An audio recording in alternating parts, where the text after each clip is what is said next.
Political violence and racial tension continues to erupt all over the country, and the fire seems to have fuel poured on it more and more by one particular side of the aisle. I'm Ted with Ford the Line. Thank you guys so much for being here. Thank you for watching. Please give us a little follow, give us a little like, and pass it around. Give it a share, trade your pudding for it, whatever you want to do. Help us get it out there. All right, let's get into this. From ABC News 13, local. Polls support for Jay Jones drops in the VA Attorney General's race after texts leak. So if you happen to be somebody who didn't hear about the story, earlier this month, violent text messages between Jones and a colleague were released, where Jones suggested Republican colleague Todd Gilbert should get, quote, 2 bullets to the head. Also, he paraphrased that his children should die in their mother's arms and that you should pee on their graves. So, a little bit worse than what they're insinuating. The poll, which is from the Trafalgar Group, the poll has Jones now sitting at 43.1%. When asked how many people would support him if the race were to happen today, that's down from 48.8% earlier this month. Okay. I am happy to see that there is at least some group of people out there that believes that this is unacceptable behavior. Because as of right now, almost a quarter, 23% of people under the age of 30 believe it is acceptable for political violence against the opposition political party and individuals in said party. That is completely insane. That is something that you would see from a banana republic or from a third world nation or from Mexico, because they got rid of a lot of the people running, except for the woman that likely does everything the cartel says. But we're not that country. We're not those people. It's bad enough that you still have boomers, you still have Gen X, you still have millennials that believe this. Smaller percentages, sure, but they still believe it's acceptable. But a quarter is a lot of damn people. We should never commit violence against another person simply because of their political ideology. And when you have a person who is running to be a public official, who already has limits to their privacy for being a public official, when you see something come from them that clearly demonstrates that their character is flawed, how do you vote for them? How do you actually vote for a person that is truly biased against an entire group of people, especially when that person runs as an attorney? How do you expect fair prosecution, equal justice, equal prosecution against other people when they have such a clear bias against people on the right? 43% from 48% is not small. So like I said, I'm happy to see that. But this is something that just screams what the Democrat Party has accepted as mainstream. It's no longer fringe. It's no longer niche. It has become rampant that these people hate an entire group of people simply because of their ideology.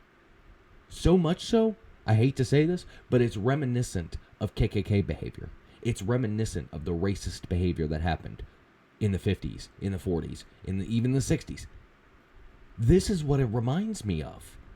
And it's sad that we have large groups of people that believe this way and it's accepted.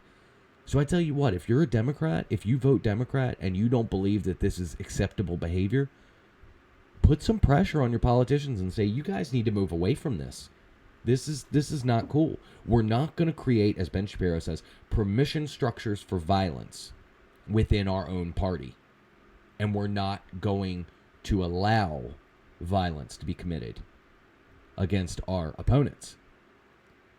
But like I said, this is a rampant problem, which leads into another story that I have here that you probably have seen. This is from a little while ago now. Justice Kavanaugh's attempted assassin sentenced to 8 years in prison. A federal judge sentenced Nicholas Rosk, who now goes by Sophie, to 8 years in prison on Friday for attempting to murder Justice Brett Kavanaugh in the weeks leading up to the Supreme Court's landmark Dobbs decision. The sentence is far lower than what the DOJ had sought, which was 30 years, and Judge Deborah Boardman said during the sentencing hearing that while Rosk's actions were reprehensible, the judge also considered a string of mitigating factors, including that Rosk, quote, spontaneously confessed to and cooperated with police. That's not enough reason This guy tried to kill a sitting justice of the Supreme Court, an equivalent branch to the President of the United States. So under this logic, under this cooperation logic, you would say the person who tried to off President Trump, they should only get 8 years in jail? That's insane. That's insane. At bare minimum, they should get 15. Really, they should get 20. Really, anybody that tries to kill somebody should get serious time, because this kid, this guy, he's not going to get 8 years. He's going to get 8 years plus good behavior. He's going to get 7.5. Might even do better than that. Because what? He apologizes? And then that would be bad enough. But on top of that, he pretends to be a girl in order to try and get a lesser sentence. It's obvious that this person is using that, knowing that the Democratic people and liberal judges will take pity on them for being a protected class. Look, I don't hate transgender people by any stretch of the imagination. They're people. That's fine. I think what you're doing is weird, but that's your business. But what I don't like is when you use something like that as a political pedestal, as an ideology to try and get out of your own behavior. That's where it becomes unacceptable. You cannot try and skirt from your problems, especially when something you do is this serious. And yet the judge is acting like it's no big deal, like it's a DUI, like it's a slap on the wrist. And it's creating a world where people who are borderline crazy and feel like they can do these things, to attack these people, to commit political violence, it gives them reason to think, oh, okay, well, I'm not really going to get in trouble for that. Oh, and if I'm successful, I'll just pretend to be transgender and I'll get a lesser sentence.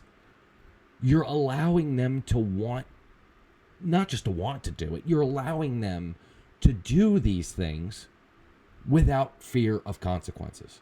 All of us need to realize what's happening, put aside the differences, and try and push these fringe people back to the fringe.